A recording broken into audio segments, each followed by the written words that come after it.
পা দিয়ে পাটা একটু চুবিয়ে নিল ভাতের মধ্যে। আয় আয় আয়, আমি একটু হলুদ নিয়ে আসি ভেতর থেকে। এর পিঠে কত বড় একটা ঘা হয়েছে দেখো। এই যে পা দিয়ে করছে কেন? বলছি তো। আয় আয়,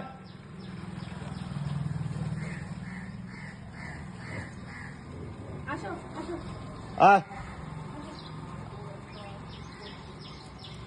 আয়, এদিকে আয়। ওই গুটকে আর তাড়াতাড়ি এই তো খাচ্ছে। ঢোকে না বাবা, তুমি খাও। তুই ঘরে ঢুকবি কি? এসে জল যেতে যাবে। তুই খেয়ে নে আগে। ওই খেতে পারো।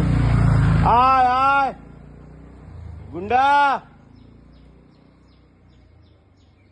ও ও দুদিকেই সামাল দিচ্ছে, একটা এই বাটি একবার, একটা এই বাটি একটা ওই বাটি, ও দুদিকেই সামাল দিচ্ছে। আরে এই এই, তুই আজকে খাবি না? তুই আজকে খাবি না? খাবি না? ওদের মুখে বাটি করে ধরো না। আমাকে দাও ওটা, আমাকে দাও মুখে বাটিটা দাও।